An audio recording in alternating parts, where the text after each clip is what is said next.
कभी डेमोक्रेसी के नाम पर, तो कभी आतंकवाद से लड़ने के नाम पर, तो कभी स्ट्रेटेजिक रिसोर्सेज को सिक्योर करने के नाम पर यूनाइटेड स्टेट्स अपनी जियोपॉलिटिकल इन्फ्लुएंस को बढ़ाने के लिए दशकों से अलग अलग देशों में इंटरवेंशंस करता आया है। इसके सबसे बड़े एग्जाम्पल्स हैं इराक और अफगानिस्तान।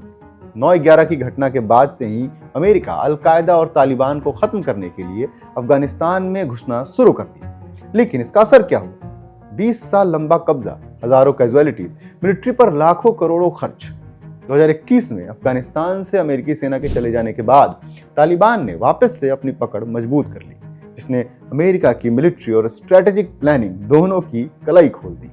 इसी तरह साल 2003 में इराक पर हमला, जिसे तब के अमेरिकी राष्ट्रपति जॉर्ज बुश ने सही ठहराया था और कहा था कि ये वेपन्स ऑफ मास डिस्ट्रक्शन के खिलाफ की गई कार्रवाई है, जो कि बाद में पूरी तरीके से खारिज भी हुई। उनके इस कदम से इराक में लॉन्ग टर्म इनस्टेबिलिटी आई, देश में कई तरह के कॉन्फ्लिक्ट्स हुए और ISIS जैसे एक्सट्रीमिस्ट ग्रुप भी बनने लगे। यही वो इंटरवेंशंस हैं जो अमेरिकी मिलिट्री डॉक्ट्रिन को ठेंगा दिखाते नजर आते हैं। यही नहीं, United states Latin America, Africa और मिडिल ईस्ट तक में अपने इकोनॉमिक और पॉलिटिकल डोमिनेंस को दिखाता आया है। अब हाल में वेनेजुएला, जो कि राष्ट्रपति निकोलस मादुरो के शासनकाल में अपने vast oil reserves, economic collapse और वाशिंगटन से बिल्कुल अलग नीति अपनाने की वजह से एक फोकल पॉइंट बन गया था। इस साल की शुरुआत में ही डोनाल्ड ट्रंप के निर्देश पर US फोर्सेस ने वेनेजुएला के खिलाफ एक स्ट्राइक किया और राष्ट्रपति मादुरो को उनकी पत्नी के साथ बंधक बनाकर अपने साथ लेके चले गए। ये US का एक ऐसा मूव था जिसने पूरे विश्व को शॉक कर दिया और वर्ल्ड लेवल पर राष्ट्रों की संप्रभुता और आजादी पर बहस छिड़ गई। उस ऑपरेशन के बाद डोनाल्ड ट्रंप ने क्लेम किया कि वेनेजुएला US को 30 से 50 मिलियन बैरल ऑयल देगा और साथ ही साथ अमेरिकी तेल कंपनियां वेनेजुएला के डूबते ऑयल इंडस्ट्री को बचाने के लिए काम करेंगी। इराक और अफगानिस्तान में इंटरवेंशंस जहां काउंटर टेररिज्म एफर्ट्स के तौर पर एस्टैब्लिश किया गया, वहीं वेनेजुएला एपिसोड पूरा का पूरा रिसोर्स ओरिएंटेड मूव बनता जा रहा है। अमेरिका में भी लोगों की राय बटी हुई है। कुछ लोगों का मानना है कि अमेरिका का दूसरे देशों के मामले में इंटरवेंशन नेशनल सिक्योरिटी और इकोनॉमिक इंटरेस्ट के लिए बिल्कुल ठीक है, जबकि कुछ लोग ऐसा मानते हैं कि US के लिए इकोनॉमिकली और मोरली बेहद महंगा साबित होगा।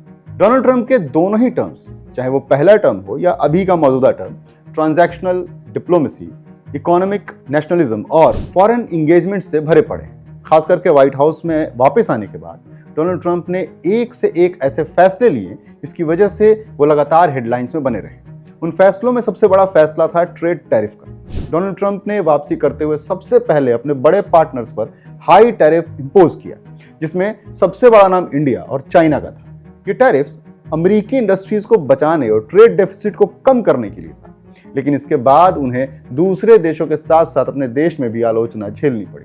साल 2025 में ट्रंप ने भारत के रशिया से लगातार इंपोर्ट किए जा रहे तेल की वजह से इंपोर्ट टैरिफ को दोगुना करके 50% तक लागू कर दिया, जिसकी वजह से इंडियन एक्सपोर्ट्स बहुत हद तक प्रभावित भी हुए और कई ट्रेड नेगोशिएशंस भी रुक गए। कुछ आलोचकों ने यह भी कहा कि इस प्रकार से टैरिफ लगाने से अमेरिकी कंज्यूमर्स को ही नुकसान होगा, महंगाई बढ़ जाएगी और दूसरे देश भी इसका कुछ ना कुछ जवाब जरूर देंगे। भारत के साथ टैरिफ युद्ध चीन और यूरोप के साथ व्यापक व्यापार विवादों के साथ साथ हुआ, जिससे ट्रेड कोल्ड वॉर की आशंकाएं बढ़ गई और अमेरिकी आर्थिक नेतृत्व पर सवाल उठने लगा। देश के भीतर रिपब्लिकन समर्थकों के एक हिस्से ने ट्रंप के कड़े रुख की सराहना की। वहीं दूसरी ओर आलोचकों ने चेतावनी दी कि टैरिफ ने दीर्घकालिक व्यापार संबंधों को कमजोर किया और वैश्विक मुद्दों पर राजनयिक सहयोग में बाधा डाली।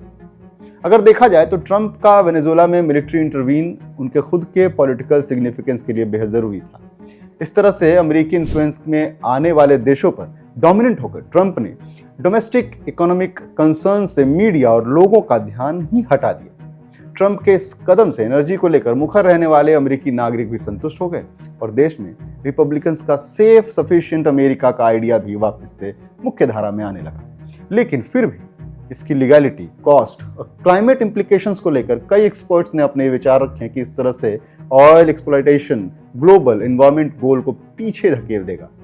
ट्रंप के आलोचक ऐसा मानते हैं कि उनके पॉलिसीज स्ट्रेटेजिक और मल्टीलेटरल डिप्लोमेसी पर आधारित न होकर पूरी तरीके से शॉर्ट टर्म पॉलिटिकल गेन पर आधारित हो। वहीं सपोर्टर्स कहते हैं कि इससे अमेरिका का इन्फ्लुएंस बढ़ रहा है। तो कुल मिलाकर फॉरेन इंटरवेंशंस और डोमेस्टिक पॉलिटिक्स दोनों के बीच ट्रंप की प्रेसिडेंसी झूलती नजर आ रही है। वहीं वेनेजुएला का पूरा सिग्निफिकेंस ही उसके ऑयल रिजर्व्स पर आधारित है, जो कि पूरी दुनिया में सबसे ज्यादा है। यही नहीं, वेनेजुएला के पास गोल्ड, सिल्वर और रेयर अर्थ का भी भंडार है। यदि आप सोचते हैं कि ट्रंप का ध्यान सिर्फ वेनेजुएला के तेल भंडारों पर है, तो आपका आकलन बिल्कुल गलत है। यह अमेरिका के फ्यूचर को ध्यान में रखते हुए लिया गया बेहद सधा हुआ कदम है, क्योंकि आने वाला समय इस प्रकार के रेयर अर्थ मिनरल्स का ही है। लेकिन अभी बात करते हैं तेल के बारे में। वेनेजुएला के इंटरनल मिसमैनेजमेंट, वेस्टर्न सैंक्शंस और इकोनॉमिक क्राइसिस ने पिछले एक दशक में उसके ऑयल प्रोडक्ट्स को बिल्कुल बर्बाद कर दिया। मादुरो के शासनकाल में जैसे ही वेनेजुएला पर अमेरिकन सैंक्शंस लगे, उसका जो कुछ भी ऑयल एक्सपोर्ट था वो अचानक से नीचे गिर गया और लगभग खत्म हो गया। यहां तक कि इसके चपेट में भारत भी आया। अमेरिका का इस प्रकार से डायरेक्ट इन्वॉल्व होकर, मिलिट्री एक्शंस लेकर और एक सिटिंग प्रेसिडेंट को हटाकर इंटरवीन करना बिल्कुल अस्वीकार्य रहा। अमेरिका ने इसकी सफाई में कहा कि उसका उद्देश्य नार्को टेरर नेटवर्क को खत्म करना और एक लोकतांत्रिक व्यवस्था को स्थापित करना था। कुछ देशों ने ट्रंप के इस एक्शन को लेकर इतनी खुशी नहीं जताई, लेकिन चाइना और रशिया को छोड़कर किसी भी देश ने खुलकर इसका विरोध नहीं किया। अमेरिका रशियन सबमरीन के होते हुए भी वेनेजुएला के ऑयल टैंकर्स पर कब्जा करता है और इससे उसकी जियोपॉलिटिकल विक्ट्री की नींव तो पड़ी जाती है। अब बात करते हैं कि इसमें इंडिया का एंगल क्या है। तो देखो, हुआ यह है कि अमेरिका ने वेनेजुएला पर खूब सारे सैंक्शंस लगाए और इस बीच दुनिया में जियोपॉलिटिकल चेंज आया, जिसकी वजह से इंडिया का वेनेजुएला के साथ एंगेजमेंट बीच में ही लटक गया। साल 2000 से लेकर 2010 के शुरुआती महीनों तक इंडिया ने वेनेजुएला से बड़ी मात्रा में क्रूड ऑयल इंपोर्ट किया। भारतीय कंपनी जैसे कि ओएनजीसी विदेश ने वेनेजुएला ऑयल प्रोजेक्ट्स में बिलियंस का इन्वेस्टमेंट किया था।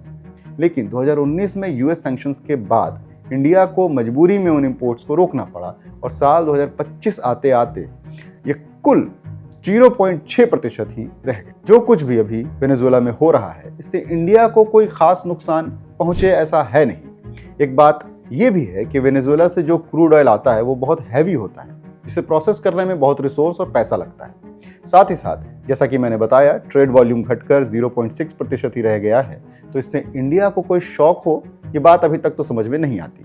हाँ, ये जरूर हो सकता है कि ओएनजीसी का फंसा हुआ पैसा वापस जरूर आ जाए, जो उसने तब इन्वेस्ट किया था जब सब कुछ ठीक चल रहा था। इंडिया ने वेनेजुएला के इस मामले पर भी अपनी वही नीति अपनाई है जो वो आज तक अपनाता आया है। तुम्हारी दिक्कत तुम जानो, न तो हमें तुम्हें अपने मामले में जज बनाना है, न हमें तुम्हारे मामले में जज बनना है। हाँ, ये बात अलग है कि इंडिया ने अपने जारी बयान में सिविलियंस की सेफ्टी को ध्यान में रखने और बातचीत के द्वारा मामले को निपटाने की बात जरूर कही है। एक और बात, भारत का इस तरह चुप चुप रहकर हल्का रिस्पांस देने से उसके ग्लोबल साउथ में एक इमर्जिंग लीडर के क्लेम पर भी सवाल उठने लगा है।